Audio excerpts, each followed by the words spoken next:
اللہ کے رسول نے ایک روز اپنے چاہنے والوں کو بتایا کہ دجال ایک حقیقت ہے، مشرق کی جانب کسی جزیرے میں ہے، موجود ہے، اللہ کی جانب سے قید ہے، دجال خروج کرے گا، ظاہر ہوگا قیامت سے پہلے۔ کیونکہ ہر ذہن میں یہی سوال ہے، ہر شخص یہ سوچ رہا ہے کہ یہ کرونا، یہ خانہ کعبہ کا یہ منظر، مدینہ منورہ کی یہ صورتحال، یہ بیماریاں، یہ وبا، یہ ساری مصیبتیں، کیا یہ آخری وقت ہے؟ کیا قیامت قریب ہے؟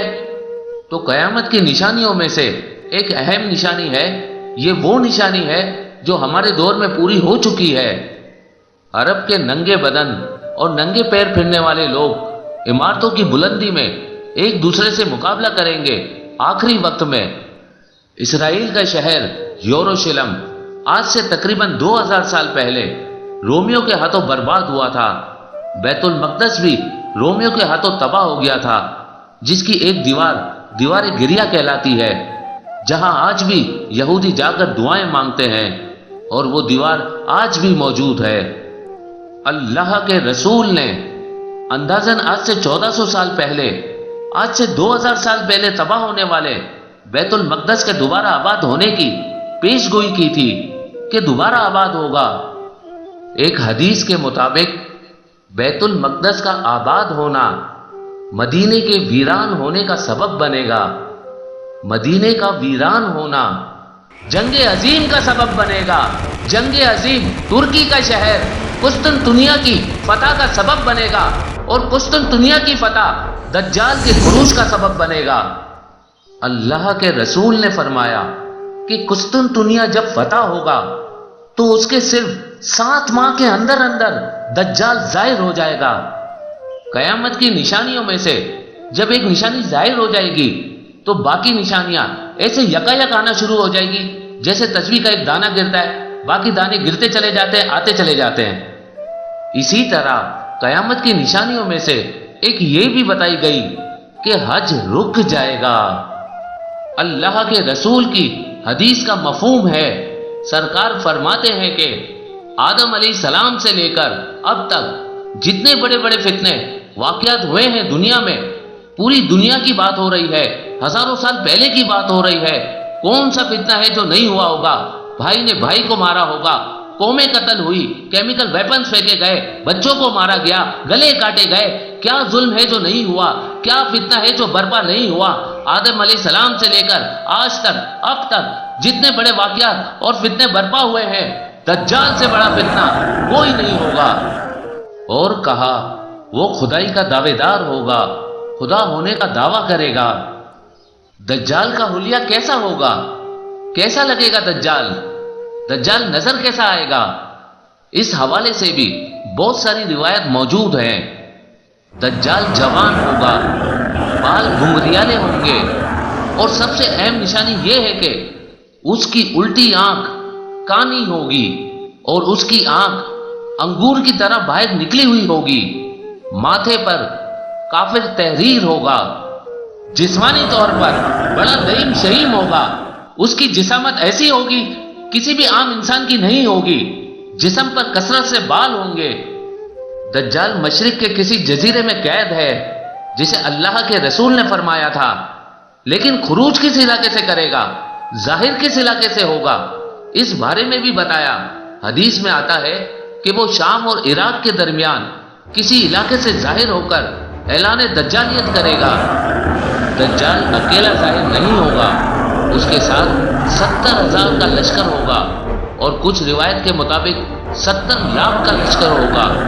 یہ ہزاروں یا لاکھوں لوگ اس کے پیروکار ہوں گے۔ ان کی ایک خاص پہچان یہ ہوگی، کالی چادریں اوڑھے ہوئے ہوں گے۔ دجال جب خروج کرے گا مختلف علاقے فتح کرتا چلا جائے گا، ایک علاقہ فتح کرے گا، جس قریے میں چاہے گا جائے گا، جس بستی میں چاہے گا جائے گا، جہاں جائے گا فتح کرے گا۔ پہلے یہ علاقہ فتح کیا، پھر وہ علاقہ فتح کیا، یہاں جائے گا، وہاں جائے گا، تباہی پھیرے گا، یہاں تک کہ جب وہ مکے میں پہنچے گا، جب وہ مدینے میں پہنچے گا، تو وہاں اس کا راستہ روکنے کے لیے انسان نہیں ہوں گے، فرشتے ہاتھوں میں تلوار لیے آئیں گے، اور اس کو اس قدر مجبور کر دیں گے کہ وہ ان 2 مقدس شہروں میں داخل نہیں ہو سکے گا، بلکہ مدینے کے قرب و جوار میں ایک مقام پر قیام کرے گا۔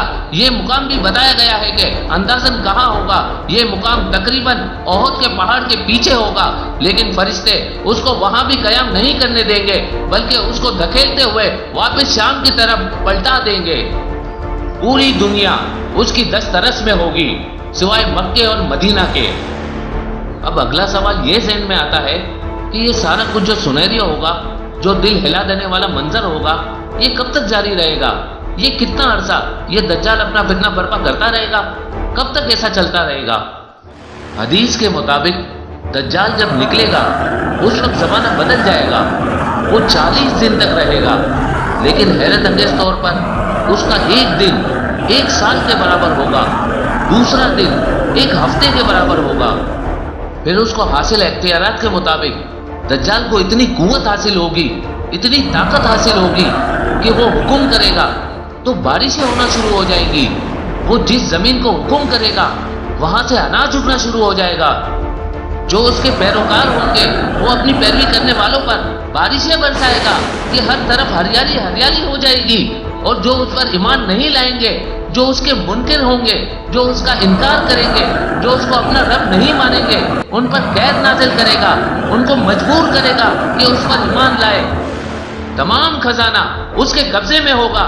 جس خزانے کو حکم دے گا وہ اس کے ساتھ اس کے پیچھے چل پڑے گا، یعنی دنیا کی دولت اس کے قبضے میں ہوگی۔ اس کی طاقت کا اندازہ اس بات سے لگائیے کہ کچھ روایت میں آیا ہے اس کو زندہ کرنے کا اختیار حاصل ہو جائے گا۔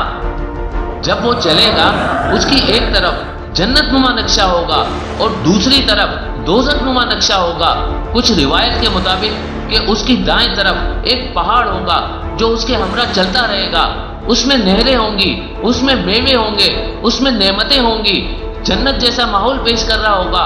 اس کی بائیں طرف بھی ایک پہاڑ ہوگا، اس میں سانپ ہوں گے، اس میں بچھو ہوں گے، یعنی وہ جہنم جیسا نقشہ پیش کر رہا ہوگا۔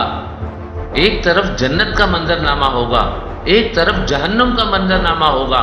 دجال چل رہا ہوگا، فوج کی تعداد 70,000 یا 70 لاکھ ہوگی۔ دنیا میں ایک فتنہ برپا ہوگا، قتل عام کسی صورتحال ہوگی، لوگ خوف و ہراس میں مبتلا ہوں گے۔ وہ جہاں جائے گا، جس شہر میں جائے گا، چلا جائے گا، اس کو فتح کر لے گا سوائے مکہ اور مدینہ کے۔ اور ایسے میں صورتحال چلتی رہے گی، چلتی رہے گی، چلتی رہے گی، مگر کب تک؟ پھر کیا ہوگا اور اس کا انجام کیا ہوگا؟